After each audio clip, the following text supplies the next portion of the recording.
So I want to talk about a new favorite of mine today, and it is Dceased. A+ on naming, guys. And it's the latest kind of elsewhere event from DC. It was 7 issues long. It is now out in trade. So far they've only put it out in hardback.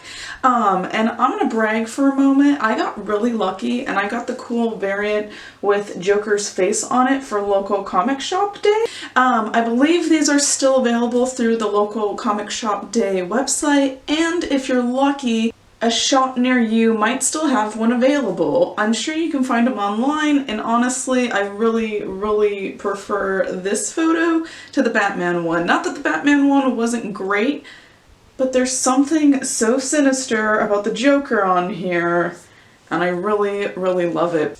I'm also completely gaga over how this trade is even like put together. Before we even get into how great the story is, I'm just going to talk about like the actual hardcover, okay? So we've got like this matte, it's smooth, it's soft. Little concerned about reading it with greasy fingers. I feel like it'll get stained on like this type of material, but it's super nice, and honestly I feel like I can use it as a pillow.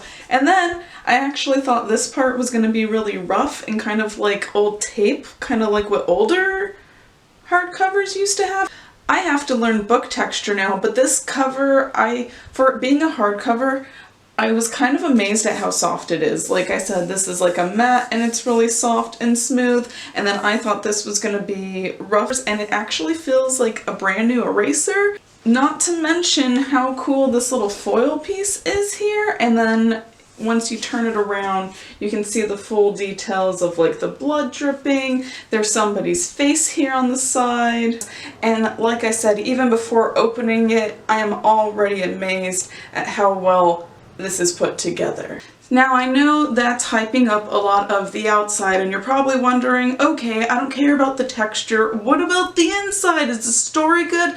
And it totally is. It's by Tom Taylor. He's worked on quite a few Injustice stories, and this is a person who knows their heroes and villains. They know their personalities, they know their strengths, they know their weaknesses, and they're not afraid to play with them. He also just comes up with the greatest what if. What if the Green Lantern ring had to go to somebody else? What if you had to stop Flash from running as fast as he could while he was infected?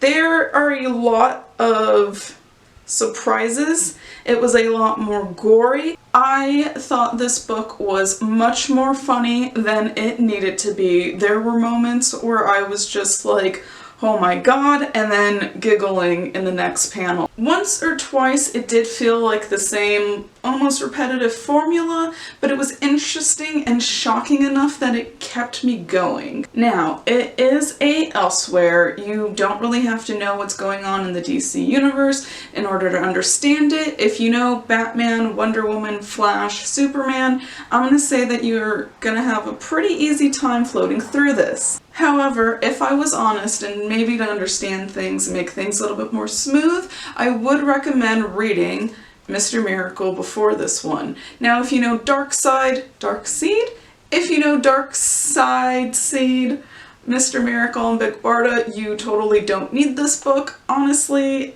I recommend Mr. Miracle any chance that I get. But there is a issue called A Good Day to Die that involves Mr. Miracle, Big Barda, and Constantine. But how the book kicks off does involve quite a lot of Darkseid. Finally gets a hold of the anti-life equation and tries to alter it, and it's just something that can't be controlled. And they kind of explain it, but like I said, if you've read Mr. Miracle, you get a full back history on these characters, and it makes seeing Scott and Big Barda that much more wild. Besides the Mr. Miracle recommendation, and again, not totally necessary to get the full experience, this is just a pick up and go story. There's a bit of a cliffhanger, like there's like the possibility of something else coming after this. I really like where it ended, I really like how it ended. I wouldn't hate if they continued it, but also if they didn't, that's totally fine. One, done, no more. It leaves you wondering, but it doesn't leave you like high and dry. Like there's no like questions, nothing's like not answered, everything wraps up pretty smoothly, and then there's just the possibility of.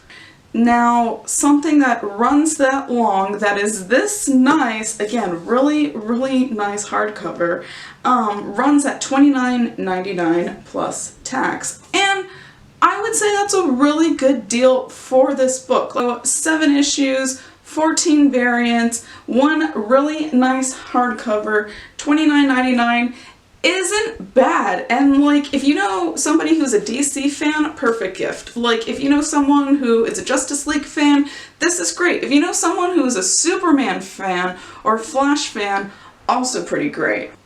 I honestly feel like this is one of DC's best in a while. I know not everyone loved Heroes in Crisis, but I feel like this is something almost everyone can probably get into. It's too cool. It's too cool.